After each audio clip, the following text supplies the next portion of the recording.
In November 1868, a 24-year-old nobody sat down for dinner in Leipzig with the most powerful cultural figure in Germany. Richard Wagner was 55, celebrated, feared, and surrounded by people who wanted something from him. Nietzsche had nothing. No fame, no money, no connections worth mentioning. But by the end of that evening, Wagner wanted to see him again. And over the next 4 years, this unknown professor became Wagner's closest intellectual ally, got pulled into the most powerful cultural circle in Europe, and wrote a book that changed both their lives. Then the whole thing exploded. The friendship destroyed itself.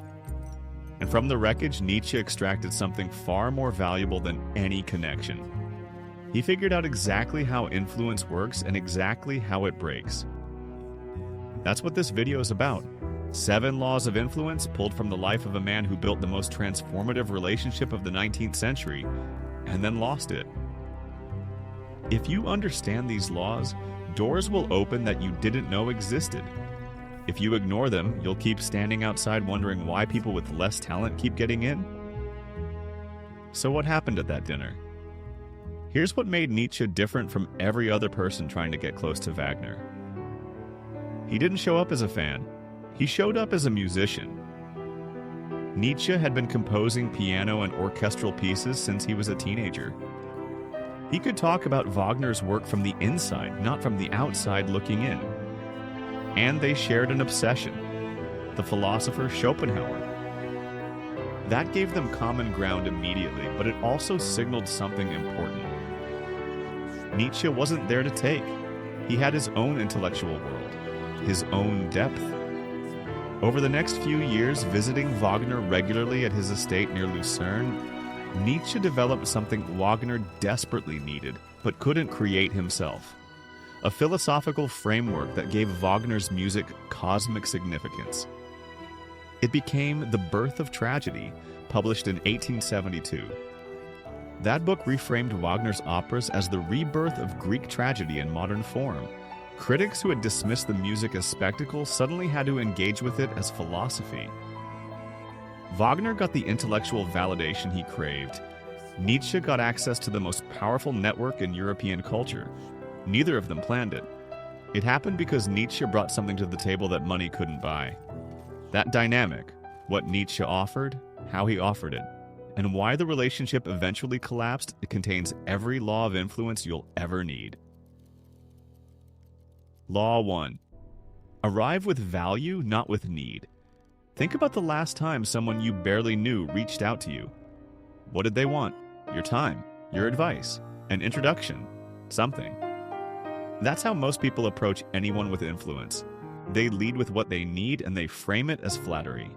I really admire your work. Could I pick your brain? The words sound polite, but the signal underneath is pure extraction. Nietzsche did the opposite. His gift to Wagner was The Birth of Tragedy, a book that gave cultural weight to Wagner's mission, before Nietzsche ever asked for anything in return. He provided intellectual ammunition, freely without conditions. If you approach someone and you can't clearly answer the question, what am I bringing that this person can't easily get? Then you're not ready. Go build something worth offering first. The door opens from the inside, and the key is usefulness. Law 2. Respect the distance. Everything you've been taught about building relationships is optimized for people at your level. Be authentic. Show vulnerability. Connect on a personal level right away. That advice works with peers. Applied to someone with real influence, it backfires. People who control resources and access have been burned by false closeness more times than you can count. Someone who overshared too soon. Someone who mistook a polite reply for friendship. Someone who escalated from acquaintance to close friend in their own mind without permission. The result? Their default posture is guarded, and your enthusiasm, however genuine, pattern matches to every other person who got too close too fast. Practically, this means fewer messages. It means following through on the first conversation before asking for a second. It means being comfortable with weeks or months of silence. The measure of your value to a powerful person isn't how often you appear in their inbox.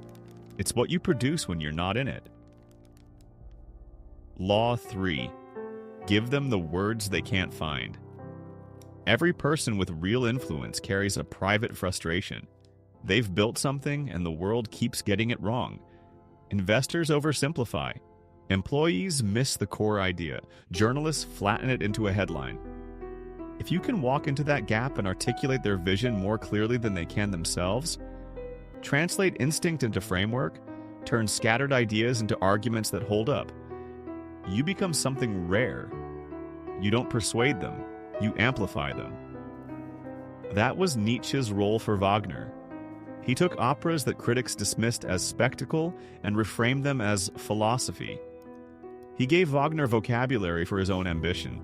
Wagner didn't need money or introductions. He needed someone who could intellectualize his mission. And Nietzsche did it better than anyone. You don't have to be a philosopher. You just need to understand what someone is trying to say and find better words for it. Law 4. Stop reacting. Start creating. When most people meet someone powerful, their instinct is to mirror. Agree with their opinions. Laugh at the right moments. Position themselves as someone who's there to absorb. Nietzsche had a framework for this pattern. He distinguished between those who create their own values and those who simply react to values created by others. In relationships with the powerful, most people operate entirely in reactive mode. They're mirrors, comfortable, non-threatening, and ultimately forgettable. The powerful see through it because they're surrounded by it. What cuts through is someone who has their own direction, their own project, their own momentum. The size doesn't matter. What matters is that it's yours and it's real. Think about it from the other side. If you're successful and you meet two people at a dinner, one who asks great questions about your work and one who barely mentions your work because they are absorbed in building something of their own, who stays in your memory? So what are you building, not dreaming about? Not planning to start next quarter, building now. In a room of admirers, the person with their own fire is the only one worth remembering. Law 5. Kill the need for approval. This determines whether you last inside powerful circles or get quietly replaced. When your emotional stability depends on whether someone responds to your message, invites you to the next gathering, or publicly acknowledges your contribution, you've handed them leverage they didn't ask for. People who've accumulated real influence can sense that kind of dependency. It doesn't need to be spoken. It shows up in how you phrase your texts, how quickly you respond, the slight over-eagerness in your voice. Nietzsche wrote about what he called amor fati, loving your fate as it is. Applied to relationships with power, it means entering without needing a specific outcome. If it deepens, good. If it doesn't, also fine. The willingness to walk away from the relationship is, paradoxically, what makes you valuable inside it. Powerful people have plenty of agreement. What they genuinely can't find is someone who will tell them they're wrong without fearing consequences. Someone whose presence doesn't depend on their approval. That person becomes the one they trust most. Law 6. Build your own table. Most people spend years trying to get invited to events and dinners where influential people gather. And when they succeed, they sit quietly, grateful, careful not to draw too much attention. The move that actually changes the dynamic is different. Stop pursuing invitations. Create something that makes the invitation yours to give. A dinner series, a small meetup, a newsletter, a project with a short guest list. Nietzsche's fictional prophet, Zarathustra, didn't come down from his mountain to join existing groups. He came to create new values. He didn't seek a seat, he built the table. When you control the guest list, the entire power dynamic shifts. You're no longer auditioning for access, you're granting it. Law 7. Accept the cost. Now, this is the one nobody prepares you for. Proximity to power has a price. The people at the top are often intense, demanding, and conditionally loyal. Their pace doesn't slow for you. Their standards don't bend. And their tolerance for anything that resembles weakness is thin.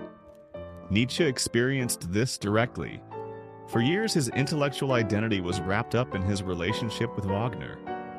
But as Nietzsche's own ideas matured, as he moved beyond Schopenhauer, beyond Wagner's influence, the relationship became impossible to sustain. Wagner could accept a disciple, he could not accept a peer. By the late 1870s, the friendship was finished. Nietzsche spent the rest of his productive years processing what that rupture meant, and he arrived at something that stays with me. In Beyond Good and Evil, he wrote, "He who fights with monsters should look to it that he himself does not become a monster. And when you gaze long into an abyss, the abyss gazes also into you." That's not a warning to avoid powerful people. It's a warning about what happens inside their orbit. People gain access and quietly lose their shape. They bend their values. They tolerate what they used to reject. They trade who they are for where they sit. This law is a promise to yourself. I will enter these rooms. I will build these connections. But when the cost exceeds my integrity, I walk away. And that ability, why you to leave a room that most people would do anything to stay in, is itself the deepest form of power. There's a massive industry built around selling access. Conferences, masterminds, VIP retreats. They promise proximity to influential people, and they deliver it, money for a weekend. You exchange handshakes, swap cards, take photos. Then you go home and nothing has changed. Proximity without substance is tourism. The people who actually shape industries, move capital, and influence policy don't show up at those events. Access to them cannot be purchased. It's earned. Through work that speaks for itself. Through patience that outlasts enthusiasm. Through building something that pulls them toward you. Nietzsche was mentally incapacitated by early 1889. He spent his last decade in silence. Wagner was dead. Lou Salome had moved on. Most of his friendships had fractured. By conventional standards, every important relationship in his life failed. But the ideas he forged inside those relationships, shaped by the collaborations, sharpened by the ruptures, reshaped the 20th century. Freud, Foucault, Camus, Heidegger, Jung. All of them engaging with concepts Nietzsche pulled from the wreckage of his own connections. The herd collects contacts. The overman creates gravitational fields. Nobody will remember how many people you knew. They'll remember whether you changed anyone by knowing them. Stop collecting connections. Build something worth connecting to. Because the powerful don't open doors for people who knock. They open them for people already building something on the other side. If this shifted how you see influence, subscribe. The next video goes deeper into the psychology of wealth and why Nietzsche understood money better than most economists.